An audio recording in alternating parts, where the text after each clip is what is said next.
Candidate Forum tonight. We want the public to feel like they are informed and they are educated about the candidates that are seeking office. We're going to introduce our candidates. Our first speaker tonight is Mr. Pete Benton, and he is acting as surrogate for Congressman Jones. We have Mr. Scott Dacey. He is seeking the seat opposing Mr. Jones, as is Mr. Phil Law. Our newly formed House District 79, Keith Kidwell, is seeking that seat. And the North Carolina Senate, newly formed, is Mr. Charles Early. The candidates present for County Commission are Tandy Dunn and Stan Dethridge, and the candidate present seeking the Sheriff's Office is Donald Dixon. Sheriff Coleman was unable to be with us tonight, and he sends his regrets. Thank you, Don.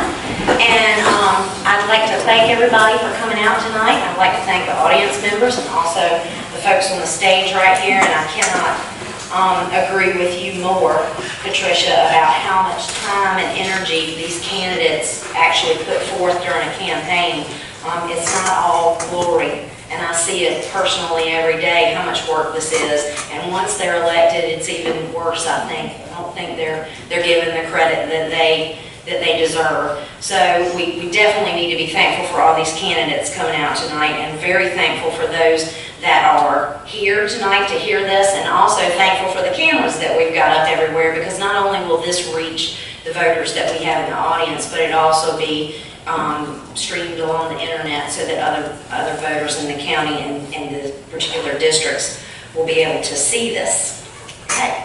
So first, I'm going to kind of go over the rules with you guys, and let's see, we're going to go to the Congress first for questions, so I'm going to pass this off to you for right now, just to get it away so it won't squeal. I think there's an on and off button.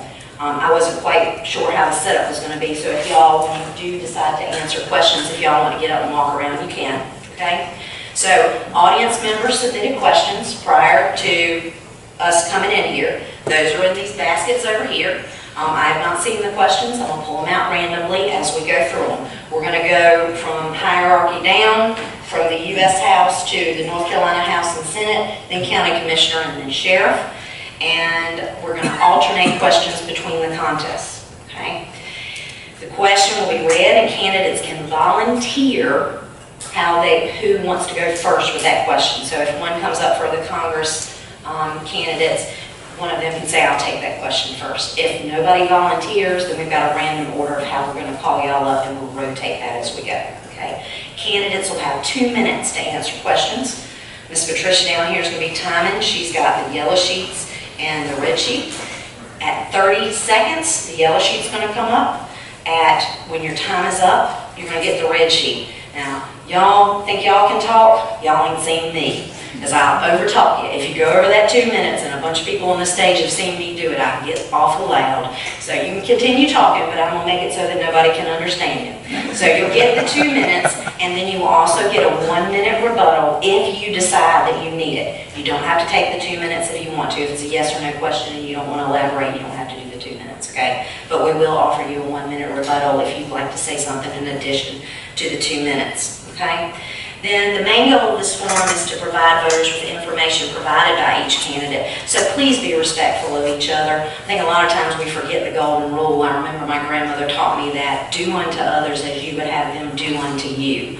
And that way, when you get your 2 minutes, you wouldn't want anybody talking over y'all. So we would hope you respect the other candidates on the stage and let them get their 2 minutes, okay? And if that 2 minutes and the 1 minute doesn't end up being enough, you're going to get a 3 minute closing statement, and y'all can speak to whatever issue you want to at the end of that, okay? Any questions from y'all? Fabulous. All right, we're going to get to it. Our first question is going to go to U.S. Congress candidates. And it says, what items on your agenda will you push in the U.S. House? So I'm going to read that again. What items on your agenda will you push in the U.S. House? So does somebody want to jump on that? Go ahead. Thank you, Kelly. Good evening, ladies and gentlemen. And on behalf of Walter Jones, our brother in Christ, thank you so much for taking the time to come out.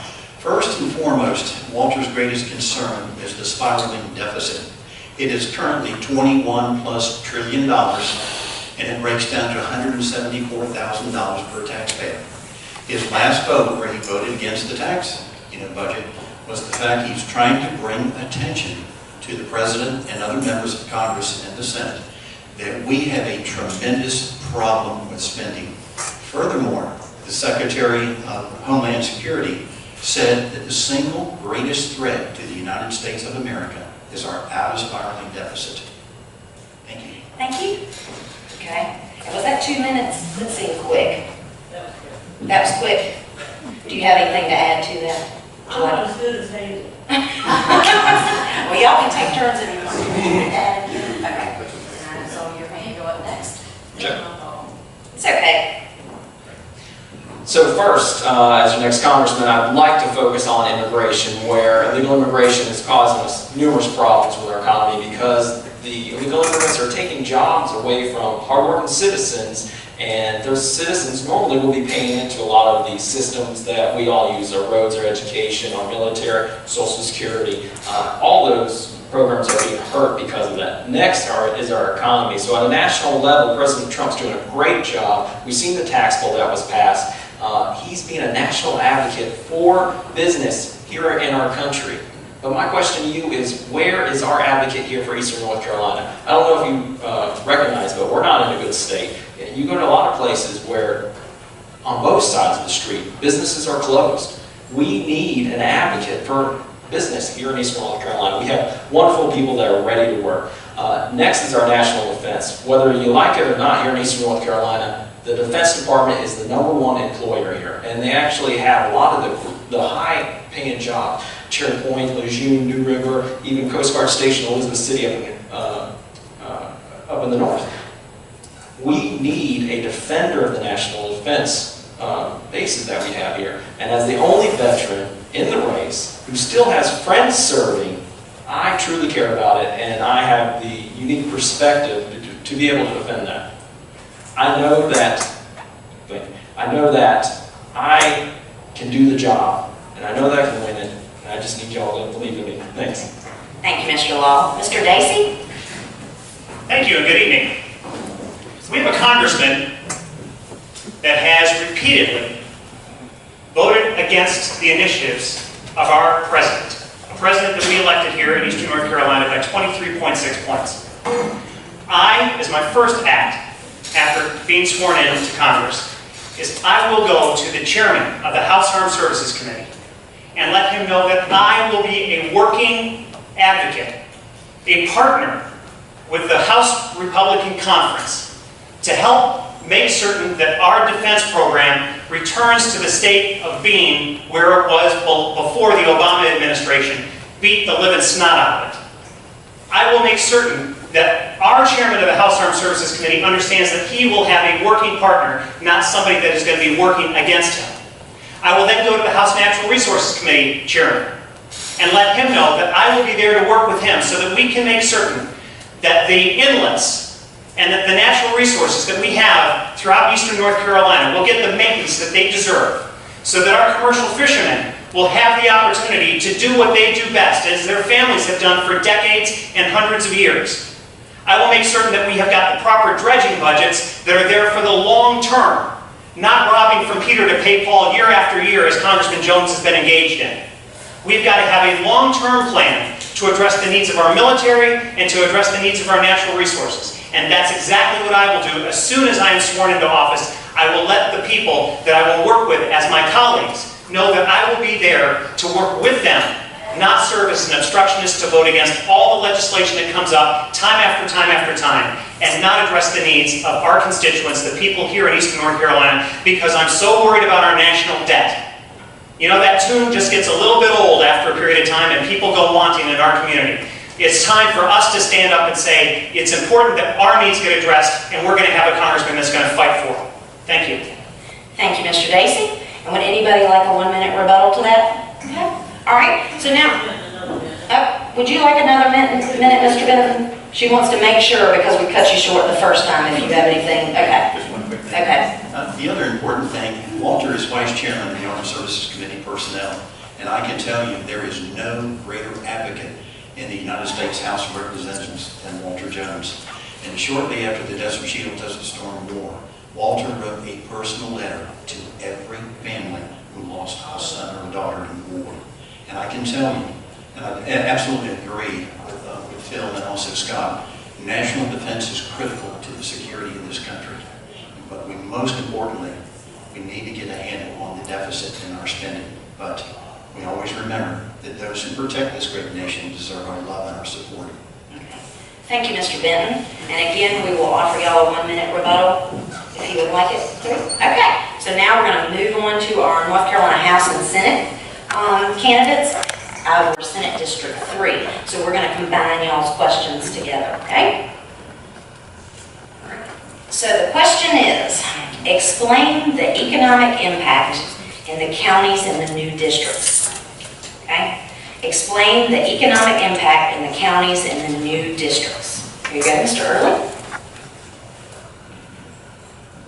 We're in trouble. This is going to be the God honest truth. I don't know why they put us in this district, but I tell you, we've got a fight on our hands. I'm running against Nancy Pelosi on steroids, and it's coming. I grew up in a lot of these areas, and it's been devastating. Where do we begin? Well, I do hear some whispering that trying to do some economic growth for rural areas. And I would love to go to Raleigh to be a part of that. And I grew up in some of these areas. Where do we start? I mean, we have to start on education, our health system in these communities, our infrastructure. It's almost like it's back in the Stone Age in some of these places. Being on the campaign trail, as soon as I signed it on the dotted line, I'm out in these communities visiting farmers, teachers, you name it, and every one of them are crying for help. You have no idea what's coming. You need to go and talk to your people in your communities, Republican, Democrat, Independent, I don't care, it's coming, because these areas are decimated. Just take a drive. Go through Bertie County, parts of Martin County. Where do we start? Northampton County. It's nothing. People are crying for help. We have a lot of work to do. We have to stop it. Thank you, Mr. Early. You go ahead and pass it on. And while Mr. Kidwell's getting up, Mr. Early does not have any opposition in the primary, just to remind everybody of that. His opponent will be in November. And the new district, if I remember correctly, is Beaufort, Martin, Bertie, Northampton, Vance, and Warren, correct? Okay, so that's the new Senate district. And now we're going to ask the same question of Mr. Kidwell, who's in the new House district, which is comprised of all of Beaufort County and the northeast part, or northwest part of Craven County. Above Newburgh. Yes, above Newburgh. Okay? Do you need the question again? Yeah. Okay. Explain the economic impact in the counties in the new district. Okay. So can everybody hear me okay? Oh, yeah. Can I work without this microphone? I hate a microphone. Okay, there you go. You can have that. Thank you. I think when you said, I don't know who asked the question, but when you asked me to explain the economic impact, I'm thinking you mean the economic health of Eastern North Carolina. Most of you that live in this area know that when NAFTA was passed, we started bleeding jobs out of this area. We lost about 8,000 jobs in the 79th district with NAFTA. Those jobs left the country, not just the county, they left the country. We have to continue what was started by Representative Speciale, Bev Boswell, Bill Cook, and make North Carolina business friendly. We have got to have a tax situation, a regulation situation, where it welcomes back in businesses. We have got to have that to make sure we can employ people. Employment is our biggest factor here. Now, how do we do that? What do we do in Eastern North Carolina? We're an agribusiness. We're an aquaculture business. We have fishing, we have seafood, We have people, unfortunately, that get appointed that want to destroy our seafood business. We can't have that. Commercial fishing is an important part of Eastern North Carolina's health. We've got to do everything we can to support that. The farmer needs more of our support and less regulation. Everything you look at, government puts regulation on it. You can't do this, you can't do that. They were talking about putting it where we couldn't use our own rainwater. What kind of sense does that make? We need to adopt tax plans, regulations, and then work on making the highway system what it is supposed to be. North Carolina 17 has not been finished. They've been talking about this for 20 plus years. Highway 70, not done yet. The Highway 64, not done yet. We've got to make sure that funding and those jobs get pushed to the forefront. We've got to stop bowing down to Raleigh and Charlotte and Fayetteville. Thank you, Mr. Kidwell, for your response to the question.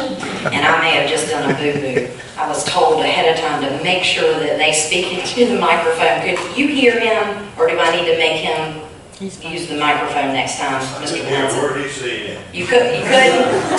No, really, do we need to make him use the microphone? All right, we will. Okay. So now we're going to move on to our county commissioner candidates. And again, they don't have a primary.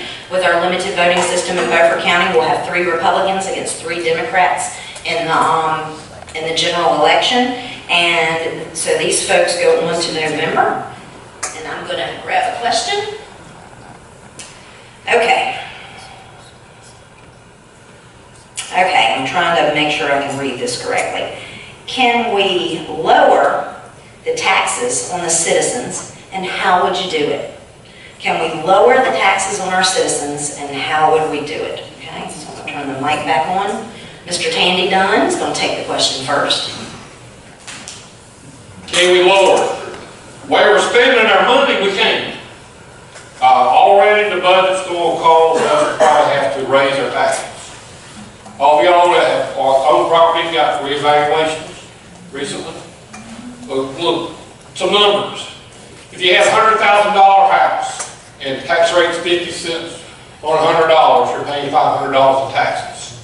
If your valuation went down to an $80,000 house, in order to get that same $500, because that's what the budget's already spent, we're going to have a tax rate of 62.5 cents on $100.